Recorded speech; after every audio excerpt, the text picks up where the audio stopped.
natin sa General PBC.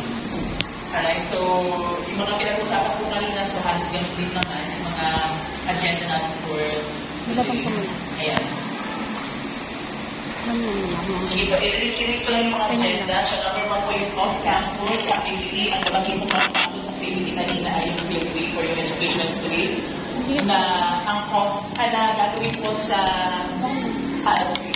then number 2, we have sa MED 25, then close parental supervision, school aral program, then later we will talk about homeroom reading corner. And lastly, we will have awarding of achievers. So, ito po tayo sa first agenda.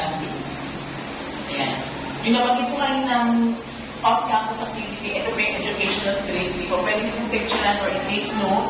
Ang educational trip po ay gaganapin sa September 27, 2025. So, Saturday po yan. Ang amount po is 1,850. So, ano po yung mga pupuntahan? Ayan, magsisimula po. So, syempre, ang start po niyan dito sa may school campus. Tapos, ang unang pupuntahan po ay Aguinaldo Shrine, papunta sa Pamanila po yan. Mines Park sa Ayala Mall, then Manila Bay, Tamuras Walk, and then lastly sa Lakbay Maseo. So ito po ay, hindi naman po ito required, hindi po ito compulsory. Ito po ay voluntary, but we highly encourage na mag-join yung mga bata. So ngayon ay September 5, baka yung mga anak, yung mga anak natin ay gusto sumama, ayan, pwede pa po natin pag-ipunan hanggang September 27.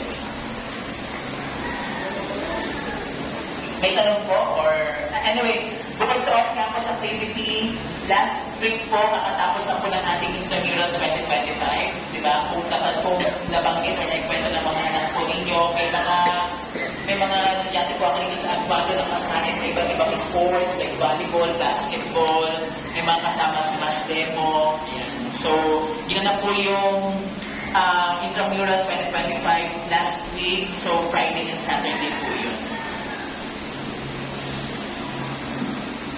Next po. Ayan. So, ang DIPSA po ay athletic meet po ito. Ang DIPSA po, ang host ngayong taon ng DIPSA ay ang Langka International High School.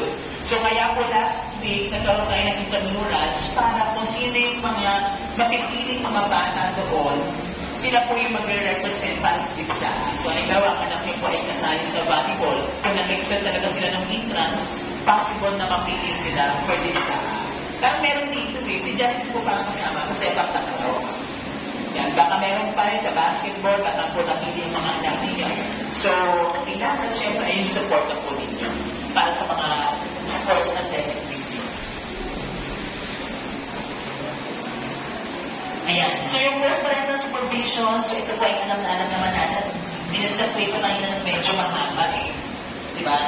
Nung last time. So, again, ang close parental supervision, so syempre, again, ang official tempo ng mga anak ninyo dito sa school ay dati po 12:20 hanggang 6:30. So ibig sabihin, so bago mag 12:20, kailangan natin dito na po sila sa loob ng school campus. Hanggang 6:30 po sila. So 6:30, dinidismiss na po sila, binalalabas na sila. So kung kayo po ay malapit sa ating school, so mga 5 to 10 minutes po, dapat nasa bahay na. Kung wala pa po, mag-alala po tayo, nasaan po sila ng mga ganong oras. So, kasama yun, i-monitor po natin yung mga workabouts sa mga bata. Ibig sabihin, 12:20, kung papasok sila ng maaga, like 9 or 10, itanong nyo po kung saan sila pupunta, anong meron. Baka po kasi kung saan sila pupunta. Pag 6:30, mga 7 o'clock, wala pa sila sa bahay, tawagan nyo po, i-chat nyo po, hanapin nyo po kung nasaan sila. Okay po?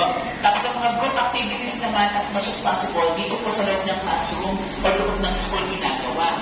So kaya yung mga dahilan, lalo na po kapag weekend, wag po ninyo silang bababayan or papayagan na pupunta sa classmate for group activity. Wala po mga teacher na nagbibigay ng ganong araw, lalo na kapag weekend. So, i-monitor po natin yung mga bata.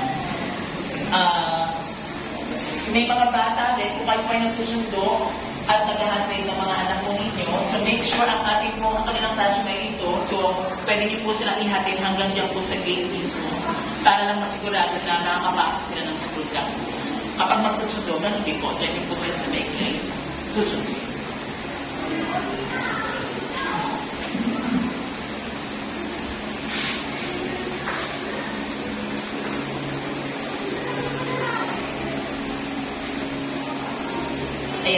Ang school uniform po, sige, ang school uniform po, they have to wear prescribed school uniform.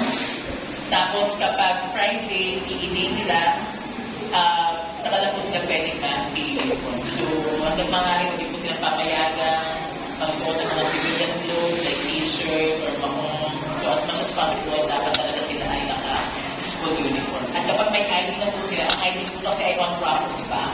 Baka by the end of second quarter na i-release po ang mga ID. Wala na po yung bayad.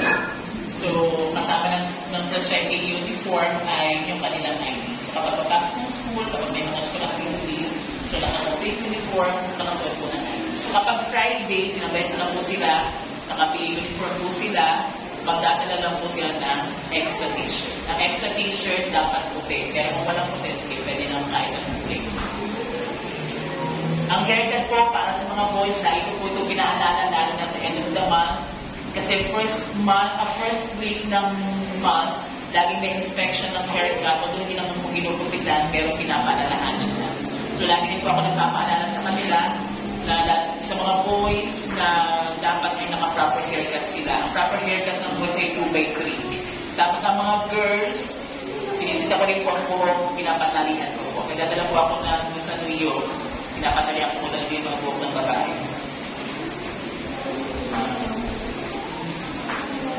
About po suspension ng klase, so grouping na panghapon tayo, panghapon ng grade 8, so umaga pa lang kapag mag-suspend, wala na, hindi na po sila pumunta ang school. At wag na wag niyo po silang kapayagan pumunta kung saan-saan. Dapat nasa itas rin ang bahay. E mga concern po tayo dito sa post-parental supervision. Wala naman. Sige po, ang ating school, of course, meron net order na no collection policy. Diba? So, ibig sabihin, bawal mo talaga mag-collecta. Pero meron naman tayong mga voluntary. Like, for example, yung sa may SPTA, yung pa yung voluntary naman. So, hindi ko kayo pinipilit na magbayad, pero kung kaya, pwede naman. Kasi kung yun ay tulong sa school, tulong sa mga bata. Okay po? Pero dito, yan, ang ating project naman, hindi na kailangan ng electric fans, yung apat na electric fan ay sapat naman na sa kanila. So, yun nga lang ang request kasi sa atin, nung nandito dito, yung mga kulang na bintana. Yun po ang pagtutulog-tulog na niya. Tapos aside from that, parang wala naman ng talagang kinokolekta sa kanila. Nagkaroon po ng Intrams t-shirt, baka po yung anak ninyo nagsabi sa inyo ng Intrams t-shirt, ang amount po na ay 220, hindi po yan required. Although may mga mumukha, may mga pumili, hindi naman po yan required. Yung Intrams t-shirt, yan, nasabi ko sa kanila, pwede nilang baunin kapag Friday, para kapag nagpili sila, pamalit po nila yung Intrams t-shirt. Pwede rin po. Sige, mga concern pa po tayo about close parental supervision. May mga tanong kayo nagpapag-usapan. Sige po, next po, ayan. May tayo na tawag na school aral program. School aral program po ay ito po ay DepEd order na. So, ibig sabihin, kailangan talaga siyang ipagpa sa school. So, ang ibig sabihin ng aral ay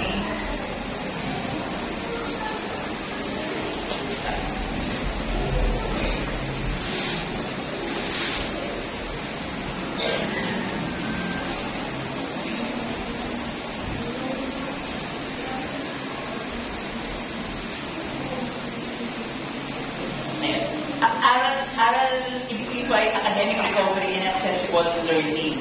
So, ito po ay DepEd order. So, kung kanina, nabasa na po ito. So, dapat po talaga ang aral program ay para sa 4 core subject, English, Filipino, Science, and Math. Pero, ngayong second quarter, ang inuna pong subject na i-offer ay aral Filipino at aral English. So, ano po yung basis nun? Di ba po, last, nung nag-enroll kayo, ang mga anak niyo po ay pinabasa, tama po ba? So, kung ano po yung result ng kanilang reading comprehension at saka yung numeracy test, yung pinaging basis sa mga English teacher, Filipino teacher, Math and Science teacher para mapili yung anak ninyo na isali dito sa may aral program. Okay po? Sige po, ano po yung nabanggit kanina na ang grade, iba-iba pong schedule ha, kasi yung pang-umaga, so syempre ang aral program nila after regular class. Pero tayo panghapon, ang grade 8, ang aral program po ay bago ang regular class. So, ang grade 8, 12:20 hanggang 12:50. Kung ang anak niyo po ay kasama sa aral program at nagpaalam ng 12:20, sige po, payagan ninyo. Pero kung hindi po kasama sa aral program, nagpaalam na mas maaga, tanongin po kung saan pupunta. Baka hindi dumiretso sa school. Kasi kung hindi kasama ang anak sa aral program, ang pasok po nila ay 12:50 na. Pero ito po, kapag kasama po ang bata sa aral program, 12:20 ang pasok, kapag hindi naman, 12:50. Sige, may tanong po dito sa aral program. Ano po ginagawa sa aral program? Sa English, Filipino, is more on reading comprehension. Pinababasa po talaga sila. Preparing individual reading, group reading, tapos may magsasagot po sila ng mga questions about sa binasa. Tapos ngayong second quarter, meron pong bagong schedule. Baka po sabihin ng mga anak ninyo na bago ang kanilang schedule. Yes, ito po yung bagong schedule lang na nagsimula po last Monday lang. Kasi nga po, ipinasok dyan yung aral English at saka aral Filipino. Ayan, nakalagay po, every day, mamimit na nila lahat ng teacher nila for 40 minutes. Ayan. So, from Monday hanggang Thursday, meron pong aral. So, yung mga anak po ninyo nakasama sa aral, papasok po sila ng 12:20. Tapos, kapag Friday naman, lahat po ng bata, kasama or hindi kasama, papasok ng 12:20. Para sa RHGP naman po. Ulitin ko po, kapag Monday hanggang Thursday, yung mga kasama lang sa aral, yung papasok ng 12:20. So, the rest, kung hindi kasama, 12:15. Pero kapag Friday, lahat po ng estudyante na kasama at hindi kasama sa aral, papasok ng 12:20. Kasi po yun ay RHG. So, ibig sabihin ang aral program po ay mula Monday lang hanggang Thursday. Tapos ang break time po nila ay 2:50 hanggang 3:10. So, meron pang 3 subject. Kaya po sana bago pumasok ang mga bata ay nakapag-lunch siya sa bahay. Hindi yung, kasi meron nagpapaaral, parang first subject pa lang o second subject pa lang tutulog na. Punta ng canteen. Pupunta kaya papaaral ng CR, pero ang diretso sa canteen kasi nga nagugutom po. Kaya kapag ang bata ay sa bahay, siguraduhin kung nakapag-lunch sila para mahintay nila yung 2:50 hanggang 3:10 na break time. Kung nagkabaon naman po, wala akong problema, mas okay yung para kapag break time, sa kaso mo lang po. Tapos, ang huminga nila, yan, 6:30. Anyway, ako naman po ang last period nila, ako lagi nagpapauwi sa kanila. And I made sure na pag 6:30, actually bago mag 6:30, nandiyan na yung sector ng mga bata. Para pag 6:30, pag okay na ang day, diretso na po silang uwi. Kaya wala na ng dahilan na malilit yung bata pa uwi. Kasi pinapalabas po sila ng school campus na 6:30. Ipagkita po tayo sa class schedule. Ito po ay baka hanggang end of class school year na, hanggang March na po yun. May mga concern po tayo. Ayan. Ang proposal ng, ito ay according to our principal, magkakaroon po lang tayo ng homeroom reading corner.